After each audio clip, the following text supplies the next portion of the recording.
Credit Suisse Europe Switzerland का second largest bank, ये bank भी डूब चुका है। पिछले वीडियो में आपने देखा होगा कि किस तरह सिलिकॉन वैली बैंक डूबा, क्या उसके रीजन थे, उसमें भी बैंक रन हो गया था। जनरली फिर जो अमेरिका गवर्नमेंट थी वो हरकत में आई और उन्होंने उसको टेक ओवर किया। तो फिलहाल उस बैंक को HSBC ने टेक ओवर कर लिया। तो क्या इससे बैंकिंग क्राइसिस खत्म हो गया? रुको जरा, पूरा जानने के लिए आप वीडियो को लास्ट तक देखें। साथ ही साथ यूएस के 5 दिन में 2 बड़े बैंक डूब चुके हैं। फर्स्ट ऑफ ऑल तो मैंने आपको बताया सिलिकॉन वैली बैंक, और साथ ही साथ उसके साथ एक बैंक और डूब चुका है, signature bank. Silicon valley bank generally अपना स्टार्टअप में डील करता था, जो स्टार्टअप्स के अकाउंट खोलता था, और जो हमारा सिग्नेचर बैंक है यूएस का, वो क्रिप्टो में डील करता था। दोनों बैंक में सेम कंडीशंस हुई, दोनों बैंक में बैंक रन हो गया, बहुत सारे डिपॉजिटर्स एक साथ पैसा निकालने आ गए। लेकिन इन बैंक का जनरली इंडिया में कोई इफेक्ट नहीं पड़ा क्योंकि इनका सेक्टर्स अलग अलग था। तो आज के वीडियो में हम कवर करेंगे कि क्या क्रेडिट स्विस के डूबने से इंडियन इकोनॉमी पे कोई इफेक्ट पड़ेगा, दूसरा क्या मंदी आ चुकी है या आने वाली है, और साथ ही साथ क्या ये जो वर्ल्ड बैंकिंग क्राइसिस चल रहा है इससे हम पर क्या इफेक्ट पड़ेगा। तो चलिए शुरू करते हैं आज का वीडियो।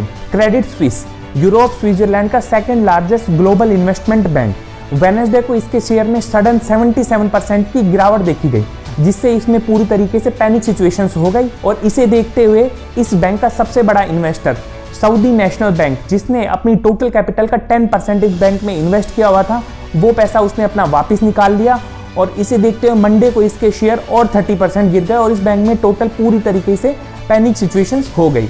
जनरली ये बैंक काम कैसे करता है ये मैं आपको बता देता हूँ कि जनरली ये बैंक अपना बॉन्ड इशू करता है और उन बॉन्ड को अदर बैंक खरीदते हैं और ये उनको पैसा देता है। तो क्रेडिट स्विस एक ग्लोबल इन्वेस्टमेंट बैंक है। तो इस तरीके से जैसे ही सऊदी नेशनल बैंक ने अपने 10% अमाउंट निकाले तो इस बैंक के शेयर और नीचे चले गए और इस बैंक में पूरी तरीके से एक पैनिक सिचुएशंस हो गई।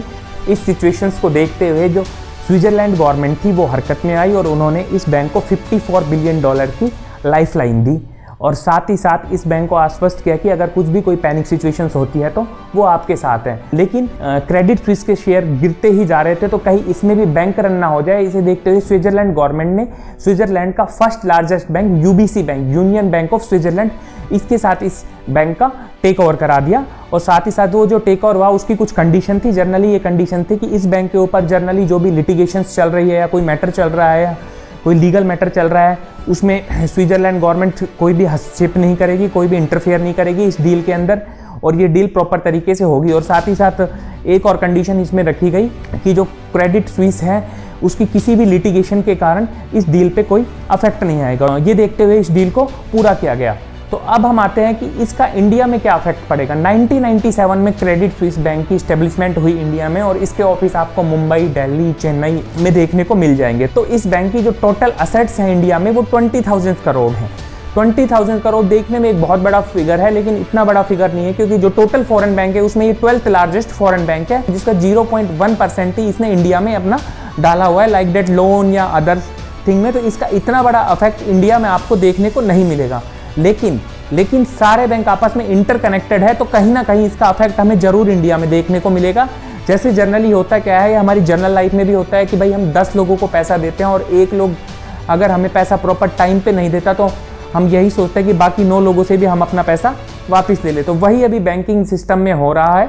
साथ ही साथ अब मैं अपने दूसरे क्वेश्चन पे आता हूँ कि क्या इस क्रेडिट स्विस और अदर बैंक के डूबने से इस बैंकिंग क्राइसिस से क्या 2008 की मंदी आ चुकी है या आने वाली है। तो जनरली मेरा एडवाइस ये है कि मंदी आने वाली नहीं, मंदी आ चुकी है।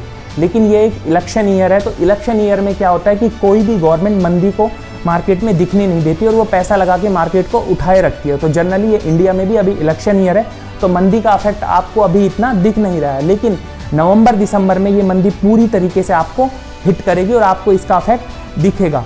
और ये जो बैंकिंग सिस्टम पूरी तरीके से क्रैश हो रहे हैं, वर्ल्ड बैंकिंग सिस्टम आप देख रहे हैं, इसका हम पर जनरल पीपल पर क्या इफेक्ट पड़ेगा। तो जनरली इससे आप देख रहे हैं कि जो भी इन्वेस्टर्स है, जो भी डिपॉजिटर्स है, आप देख रहे हैं वर्ल्ड बैंक में क्या वर्ल्ड बैंकिंग क्राइसिस कैसे चल रहा है। तो इससे क्या है, ट्रस्ट इशू बिल्कुल उनका कम हो रहा है और इससे वो अपने पैसे को एक साथ निकालने के लिए बैंक में जा रहे हैं। तो इससे प्रॉब्लम ये आ सकती है आगे आने वाले टाइम में आपको देखने के लिए मिले कि और बैंक डूब जाए। और साथ ही साथ मैं आपको एक चीज और बताता हूँ कि यूरोप के 2 बड़े बैंक और डूबने वाले हैं, यही आपको विदिन 7 डेज में आपको देखने को मिल जाएगा। आज का वीडियो इसी टॉपिक के ऊपर था। अगर आपको वीडियो हमारा अच्छा लगे तो सब्सक्राइब बटन को हिट करें।